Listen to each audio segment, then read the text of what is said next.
As I mentioned before, we're cheating today. It's not All Saints' Day, it's Halloween, All Hallows Eve, if you want to use the long form. I have lots of memories of Halloween. There were the costumes, a little leopard suit made by my grandfather. That time it poured rain and I went out as a fisherman with a net for the candy.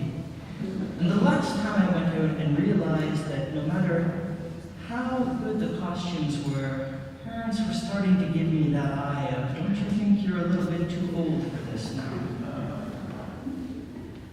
But I'm going to be honest here and say I'm pretty sure I was mostly interested in the candy.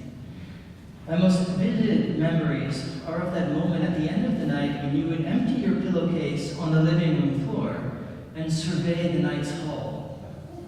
I would separate the good and the bad, the disgusting rockets and no-name toffees. Those could go to my dad. I would keep the chocolate bars. I'd eat half a dozen before the little wrappers would be enough evidence to enforce a parental save some for later. The next day was All Saints. And you know, I have no memory of All Saints. If anything, it was an opportunity to compare your Halloween haul with classmates and keep eating sweets. But that was really it. In fact, my very first All Saints memory came only in my 20s. I had started a language assistant job in a French high school in October. They'd sort of forgotten that I was coming, so I didn't have a schedule until the end of the month. I'd barely worked a week before All Saints, or the first big holiday. I didn't really need a holiday, since I worked 1 or 2 days, but there I was, off for 2 whole weeks. I can't remember if I went to church, or even what I did. Simply the shock that in France, Halloween was nothing. All Saints was 2 weeks off. Holidays in France, it's like being transported to a new heaven and a new earth.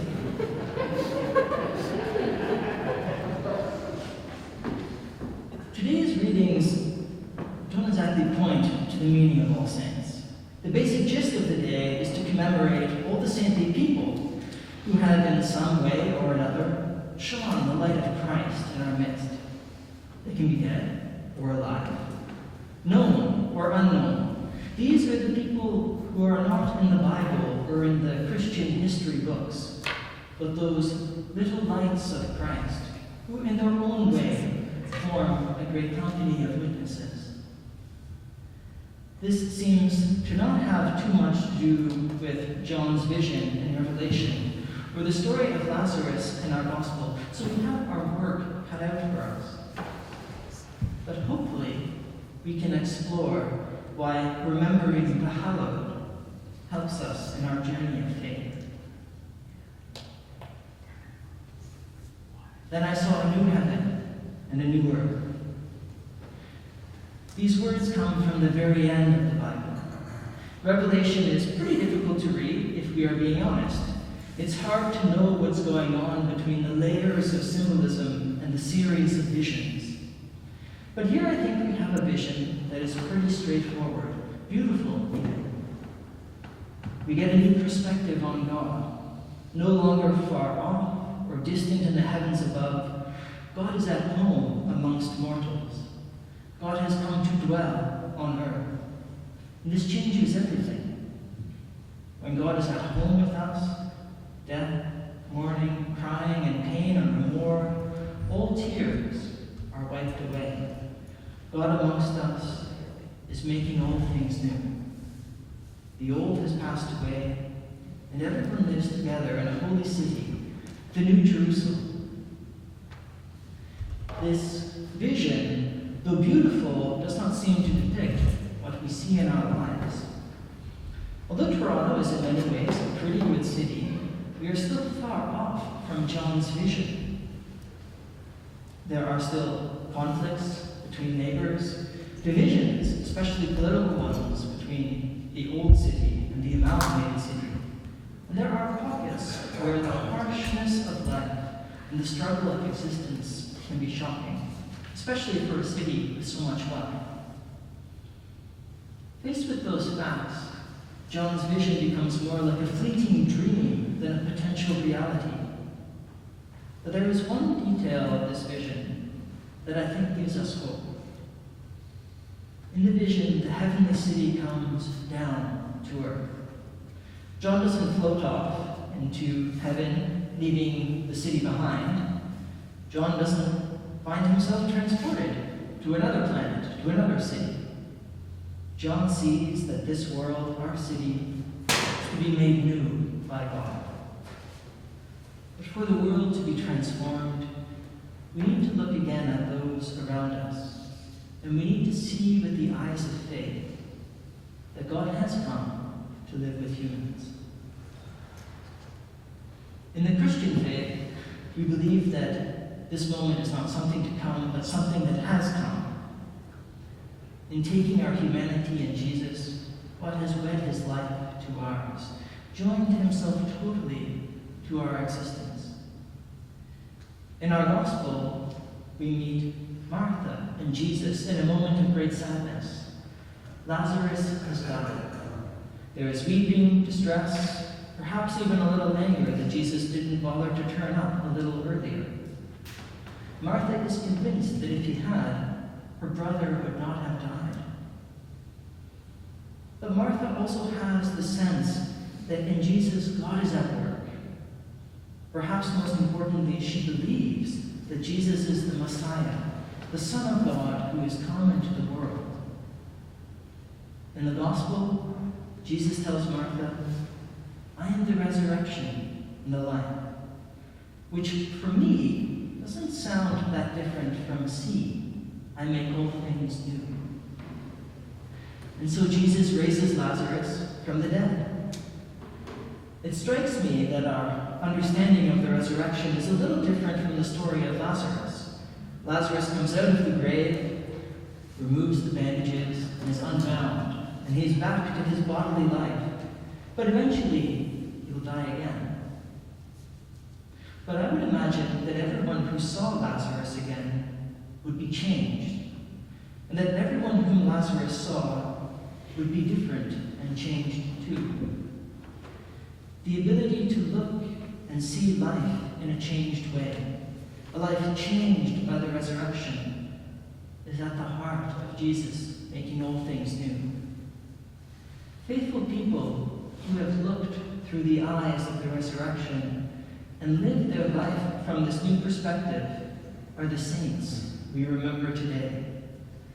They look around and they see a city, but they also, with the eyes of faith, see a city ready to be transformed by the resurrection. They look at each inhabitant of the city as being worthy of being considered and served, because they see with the eyes of faith that God desires to wipe away every tear. They look at life and understand that it is done. The Alpha and the Omega has come. They look at life in the light of the resurrection. Today we changed the hangings from green to white. We will return to green, a way of symbolically marking our desire to grow, this season of growth. But on this somewhat forgotten Feast of All Saints, the brightness of the white should give us renewed hope. In a symbolic way, the church marks our understanding that we see life in the light of the resurrection. It is a way of saying that where we saw pain, sorrow, death, now we see the brilliant, shining, golden light that illuminates a new way of life. The earthly cities of the world will become the shining city of the New Jerusalem. People who are saintly are the citizens of this city. We find them all over the world. They are the people who have faith, who have in faith begun the miracle of making a new heaven and a new earth. They see in a way that lets light shine, lets the light of the resurrection change how they see God, change how they see themselves, change how they see those around them. In fact, it changes how they see all creation. My mom told me an anecdote this week from the Dean of Canterbury Cathedral. He's become a bit of an Anglican celebrity on YouTube during the pandemic. He sort of hangs out in his garden with pigs and sheep and hens and all these sorts of things, and it's very cute and it's very endearing. But the Dean is also full of wisdom. And the Dean had this story to tell us. He explained that one day a little girl was helping her grandfather to tidy up the chapel. Looking up, she asked, "Who are all these people?" The grandfather replied, "It's the saints." And the girl replied, "I can only see them when the light shines through them." That's pretty much what a saint is. A person who in joy and a person who in pain shines the light of the resurrection, shines the light that Jesus offers. So on this Feast of All Saints, let us celebrate and give thanks for their witness and for their guidance in our lives today.